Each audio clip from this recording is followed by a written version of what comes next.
As they have a break for lunch, Mukata wonders if Fel uses magic when haunting monsters. Fel reveals magic for the first time, and wonders if it's possible for him to use magic as well. Fel tells him it should be possible if he has magic power, so he checks his stats, and finds that he should be able to use magic. He asks Fel for instruction, but Fel just tells him that he needs to just think about it. Mukata thinks this means imagining it, and tries using a fireball but nothing happens, and he becomes embarrassed. Fel shows him how mana flows within his body, and after a while, he manages to shoot a fireball. Although it's super weak, Fel comments on his training method, suggesting he should get experience from fighting monsters. Mukata is worried about getting hurt, but Fel gets annoyed and carries him off. They end up finding some goblins, but there is a whole village of them. Mukata worries there are too many, but seeing that he is a coward, Fel howls, and draws the attention of all the goblins. They start getting chased, and Fel tells him he now has no choice but to fight. He leads to find the goblin boss, and Mukata is left alone. Mukata attacks you using his fireball, but as he tries to run he trips over, as a goblin jumps at him. He is actually protected by Fel's barrier. He keeps throwing his fireballs, and eventually throws one that is quite powerful.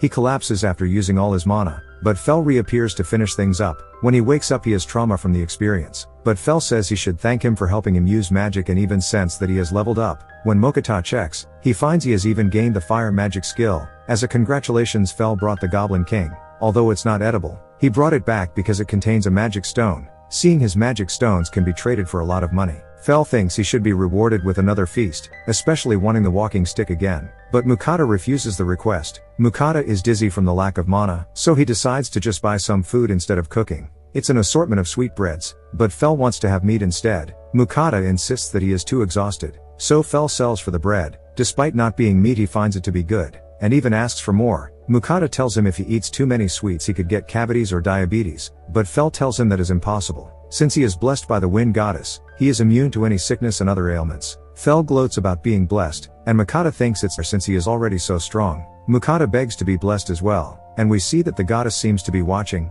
There is a commotion at the next town. When Mokata approaches with Fel, he quickly shows off his guild card, saying that Fel is his great wolf familiar. When Fel tries to correct them, Mukata goes along with calling him a great wolf so they attract less attention. Fel suddenly talks telepathically to him, annoyed at being called a great wolf. The guard warns him that he will be held responsible for problems that Fel causes. When they get inside the town, Mukata suggests they need to find a map, so they can know where they are going. He leaves Fel behind outside the inn and heads to a bookstore. He finds a book that explains magic, but when he asks for the price, he is told to cost 7 gold. He is shocked at the price, but the man tells him it's a rare book, and Mukata thinks that paper must be valuable in the world. He tries the library next, but after hours, he still has no luck trying to find a map. When he gets back to Fel is annoyed he is late, saying he is starving, so Mukata quickly buys some food from his shop.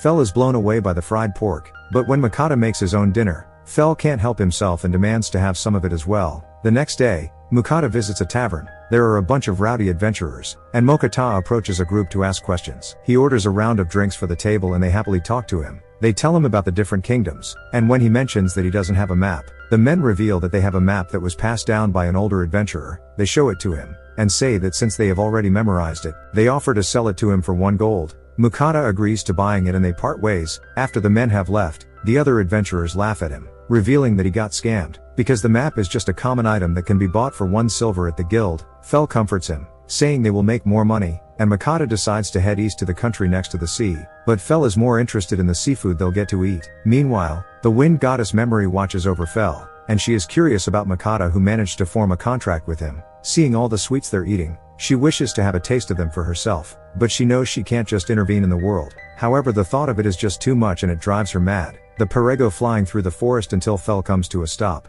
Fel finds it strange he is covered in injuries, but Mukata tells him it's because he dashed so quickly through the forest. He wonders if they've arrived at the sea, but Fel tells him he stopped at a lake because he had a craving for fish. Mukata wonders how they can fish without a rod, but Fel uses his lightning magic on the lake, and all the fish float to the surface. Mukata starts collecting the fish, finding some trout, and he wonders if it is the same as fish from Earth. Fel tells him to collect the pink fish, saying that it makes his tongue tingle. Mukata thinks the color is suspicious, and when he appraises it, it turns out to be a poisonous fish. He throws it back and refuses to cook it, not wanting to mix poison with his cooking. So Fel has no choice but to agree. He starts a fire, and as he buys some other ingredients, Fel keeps pestering him to buy meat, but Mukata keeps turning him down. Mukata starts preparing the fish, thanking a video series he watched about cooking fish. He gets the fish and cleans it thoroughly. After skewering them, and adding salt, he puts them on the fire to grill. He ends up cooking up a number of the fish dishes, and when they taste the food, They are both blown away. Fel devours the food, and Mukata even cracks open a beard to go with the fish. They end up completely stuffed.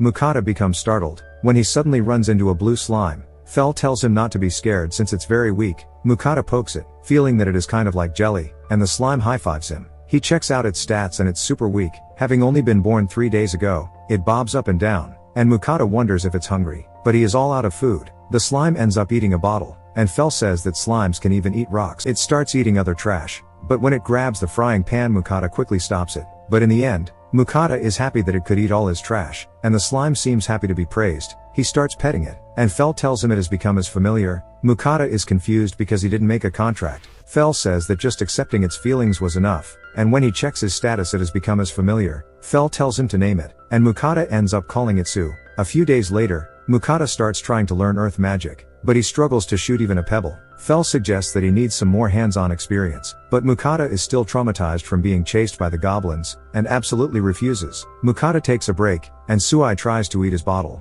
Mukata notices that he is getting bigger and is already level 8. He wonders if eating items from the other world will provide benefits. Just like the food does, Fel starts getting hungry again, and Mukata makes an orc meat bowl for him, and even makes a bowl for Suai. Mukata enjoys a bowl for himself, but Fel quickly demands for seconds, and even Sui asks for more. After their dinner, Suai helps to clean the dishes, dissolving only the food scraps, and Mukata is thankful for his help. He decides to have dessert, to go with Sui's first meal, and he serves them some dorayaki, which is a pastry with a sweet red bean filling. Suai seems to really enjoy it and Mukata is glad. In the morning, Fel gets a message from the goddess, and when Mukata wakes up, he shares the message that he received. He tells him that the wind goddess in Henry is willing to bless him, but there are a few conditions. He tells him that he would need to pray, and offer sweets from the other world once a week. Fel goes on to tell him that it would be impossible to give him a full blessing, so he would only get a minor blessing, but it would still be enough to make him immune to all status ailments, and even boost his magic. Mukata thinks it's a great deal and instantly decides to accept it.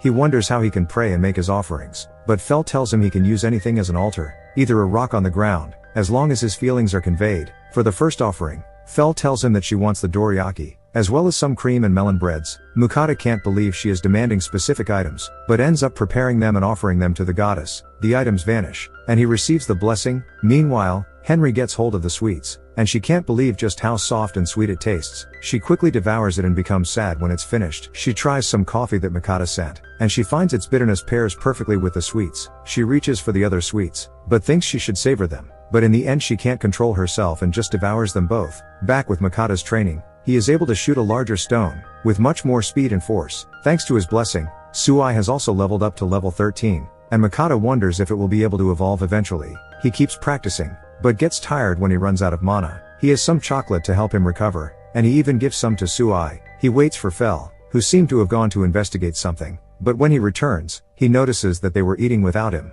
Mukata shows him the chocolate he ate to recover, and Fel suddenly claims to be tired from running. Mukata doesn't buy it, but Fel tells him he is tired from carrying him every day, so Mukata has to order some more for him. As he eats it, Mukata gets a message from Henry. She calls it a divine message, but she just wants some chocolate as well. Mukata mentions how it hasn't been a week since his last offering, but Henry insists on it. Mukata reluctantly sends her the chocolate, and Fel suddenly decides it's time to go. Mukata asks if they're in a rush, and Fel has a suspicious look on his face, but that's where this part ends. As always, if you like what you see, subscribe.